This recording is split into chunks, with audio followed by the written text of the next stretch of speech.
Tibalah ia ke kota Madinah. Perjalanan jauh telah ditempuhnya. Mukanya pucat, badannya lemas, keringatnya bercucuran membasahi seluruh tubuhnya. Akhirnya sampai juga ia ke kota idamannya. Semua kekayaannya habis karena dipergunakannya untuk mencapai kota yang diangankannya itu. Pakaiannya kini telah compang-camping. Perutnya terasa lapar. Tetapi apakah daya? Uangnya telah habis. Kekayaannya pun tak ada lagi yang tersisa sebagai penukar makanan yang dihajatkannya. Akan tetapi, ia tidak berputus asa. Madinah adalah negeri pilihan hatinya, tempat ia memenuhi panggilan iman dan keyakinannya. Di Madinah, ia yakin dapat hidup melaksanakan ibadah sebagai hamba Allah dengan aman, di tengah-tengah sesama ikhwatu iman. Oleh karena itu, ia tidak berputus asa. Allah akan memberikan pertolongan kepadanya, memberinya jalan keluar untuk mengatasi kesulitannya. Ia pergi ke masjid.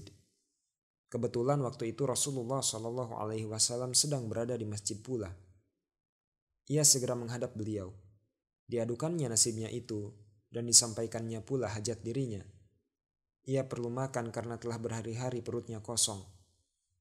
Ia perlu pakaian karena pakaian yang dipakainya telah compang-camping, sehingga tak kuasa lagi menutupi auratnya. Ia memohon pertolongan kepada Rasulullah. Rasulullah menerima tamunya sebagai seorang ikhwatu iman, seorang muhajir. Beliau menerimanya dengan ramah tamah. Beliau mendengarkan segala pengaduannya dengan cermat. Sungguh, beliau ingin memenuhi hajat saudaranya itu.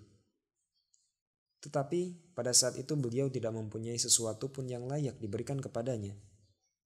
Apakah daya beliau? Rasulullah tidak berputus asa.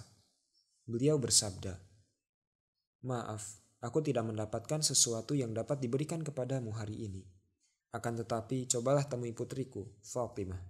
Mudah-mudahan di rumahnya ada sesuatu yang dapat diberikan kepadamu." Rasulullah kemudian menyuruh Bilal mengantarkan tamu muhajir itu kepada putrinya, Fatimah. Maka pergilah mereka berdua ke rumah Fatimah. Di depan pintu, orang itu mengucapkan salam sebagaimana layaknya seorang tamu. Dengan segera ia mendapatkan jawaban dari tuan rumah. Pintu terbuka. Fatimah menerima orang itu penuh dengan rasa hormat. Fatimah menegurnya dengan ramah. Kemudian ia bertanya tentang asal-usul tamunya itu serta maksud kunjungannya ke Madinah. Orang itu menjawab, "Hamba berasal dari negeri yang jauh sekali. Hamba datang kemari berhijrah mengikuti ayahanda tuan, Rasulullah. Hamba sekarang kehabisan perbekalan, perut lapar, pakaian pun sudah compang-camping. Mudah-mudahan Allah melimpahkan rahmatnya kepada tuan, wahai putri Rasulullah." Fatimah menoleh ke kanan dan ke kiri, mencari-cari sesuatu yang layak serta patut diberikan kepada tamunya itu. Namun, tidak tampak satupun yang dapat diberikan sekadar pertolongan hari itu. Di rumahnya tidak ada apa-apa yang dapat diberikan. Makanan pun belum tersedia, maka ia tidak dapat menjamu tamunya. Untuk memberinya pakaian, ia pun tak punya. Tak layak rasanya memberi tamunya seorang laki-laki itu dengan pakaian wanita. Ia tak punya pakaian yang pantas bagi seorang laki-laki. Akan tetapi, ia tak ingin mengecewakan tamunya. Maka dicarinya barang-barang lain yang sekiranya mungkin dapat ia berikan. Tampaklah padanya alas kulit yang biasa dipakai Hasan dan Husain untuk tidur. Diambilnya alas kulit itu, kemudian segera ia berikan kepada tamunya. Tamu itu menerima pemberian Fatimah dengan senang hati. Ia mengucapkan terima kasih atas kebaikan Fatimah. Akan tetapi, wahai putri Rasulullah, demikian ujar tamu itu. Sebenarnya hamba ini memerlukan makanan untuk mengembalikan tenaga yang telah hilang. Hamba sudah terlalu lemah, sebab belum mendapatkan makanan barang sedikit pun. Fatimah tertegun mendengar perkataan tamunya itu. Ia berpikir sejenak. Dirabanya dadanya. Ia lupa. Bukankah ia mempunyai kalung hadiah pernikahannya dulu? Fatimah segera membuka kalungnya. Lalu ia berkata, "Ambillah kalung ini dan juallah. Mudah-mudahan harganya cukup untuk memenuhi keperluanmu."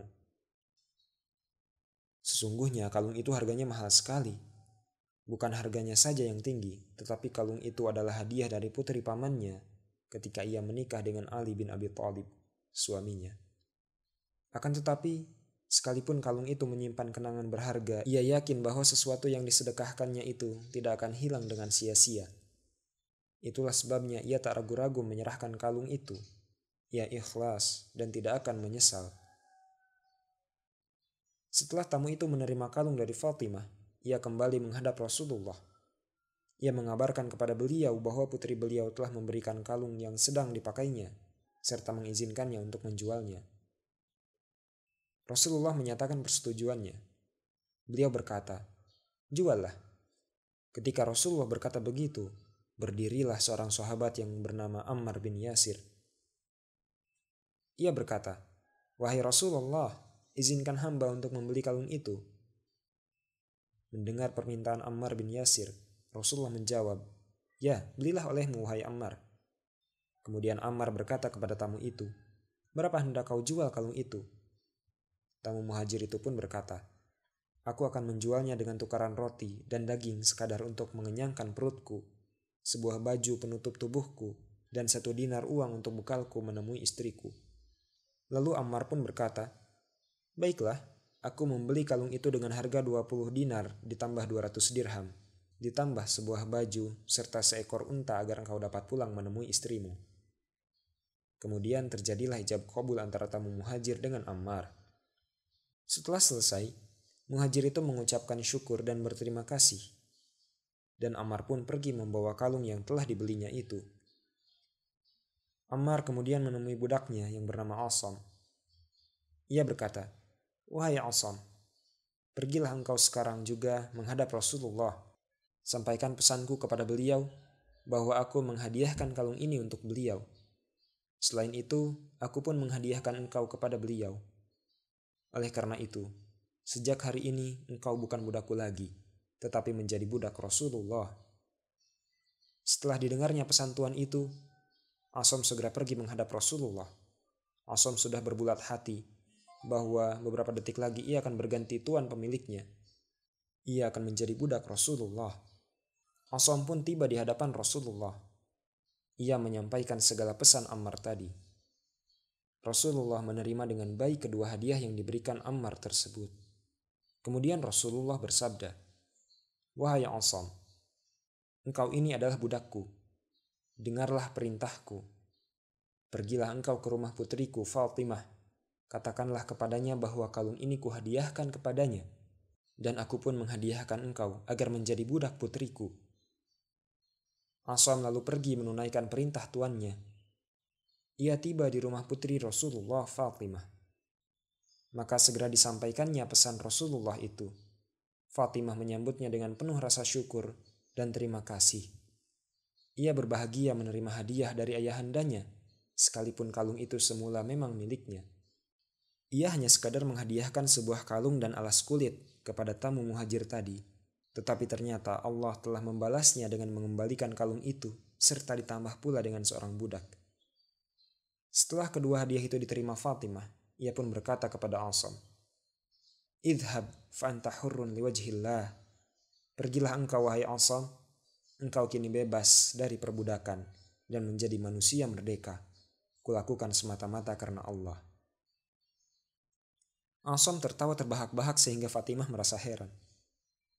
"Mengapa engkau tertawa serupa itu?" tanya Fatimah. Asam menjawab, "Adhakatni barakatu hadal iqd, ashba'a ja'i'an, wa kasa'a uryanan, wa aghna faqiran, wa antaqa mamlukan." Aku tertawa disebabkan kagum dan takjub akan kebaikan kalung yang beriwayat ini. Ia telah mengenyangkan orang yang lapar, ia telah menutup tubuh orang yang telanjang, ia telah memenuhi hajat seorang fakir, dan akhirnya ia telah membebaskan seorang budak. Asam pulang dengan penuh rasa gembira dan bahagia. Ia bersyukur dapat mengecap nikmat akhlak karimah dalam kalangan ikhwatu iman.